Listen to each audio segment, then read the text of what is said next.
آیا صوفیہ مسجد کو دوبارہ کھولنے کے اقدام کو پاکستان نے سراہا ہے۔ وزیر اعظم پاکستان نے جمہوریہ ترکی کے صدر طیب اردگان کو تاریخی آیا صوفیہ مسجد میں 86 سال کے بعد پہلی بار نماز کا اہتمام کرنے پر مبارکباد دی ہے۔ وزیر اعظم کے آفس کی جانب سے کیے گئے ایک ٹویٹ میں اسے تاریخی دن قرار دے دیا گیا ہے۔ ٹویٹ کے ساتھ ہی آیا صوفیہ مسجد کی تصاویر اور دعا کے مناظر بھی شیئر کیے گئے ہیں۔ اس تاریخی مسجد میں 86 سال کے بعد نماز ادا کی گئی۔ آیا صوفیہ مسجد میں ہزاروں افراد جمعے کی نماز کے لیے جمع ہوئے، جبکہ ہزاروں افراد اس مسجد کے آس پاس موجود تھے۔ کوئی بھی نہیں چاہتا تھا کہ اس تاریخی موقع سے محروم رہے۔ 86 سال کے بعد اس مسجد میں لوگوں نے اپنے رب کے حضور سجدہ کیا۔ یاد رہے کہ 10 جولائی کو ترکی کی اعلیٰ انتظامی عدالت کونسل آف اسٹیٹ نے سلطان محمد فاؤنڈیشن کے حق میں 1934 کے فیصلے کو کالعدم قرار دے دیا تھا۔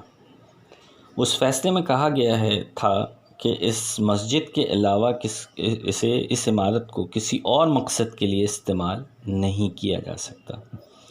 یاد رہے یہ عمارت 6 صدی عیسوی میں تعمیر کی گئی تھی۔ واضح رہے کہ ترک عدالت کے فیصلے کے بعد کئی دہائیوں کے بعد پہلی بار استنبول میں نماز جمعہ ادا کی گئی، جس کا انتظام سرکاری سطح پر کیا گیا تھا۔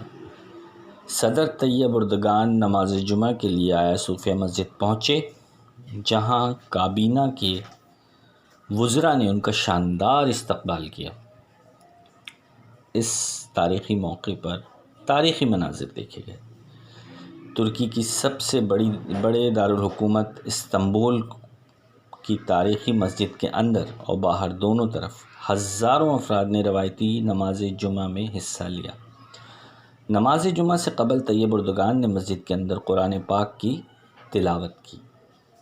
یاد رہے اس مشہور یادگار عمارت آیا صوفیہ نے فتح استنبول تک 916 سال تک چرچ کے طور پر کام کیا اور 1453 سے 1934 تک اسے مسجد کی حیثیت حاصل رہی، تقریباً 500 سال، اور ماضی قریب میں 86 سال تک ایک میوزیم کی حیثیت حاصل رہی۔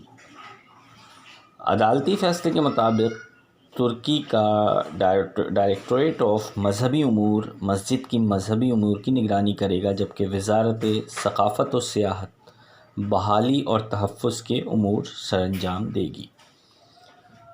وزیر اعظم پاکستان عمران خان کے علاوہ متعدد دیگر پاکستانی سیاستدانوں اور قانون سازوں کے علاوہ مرکزی دھارے میں شامل مذہبی جماعت اسلامی کے سربراہ سینیٹر سراج الحق اور سب سے زیادہ آبادی والے صوبہ پنجاب کے وزیر اعلیٰ جناب عثمان بزدار نے بھی اس تاریخی اقدام پر ترک حکومت کو سلام پیش کیا ہے۔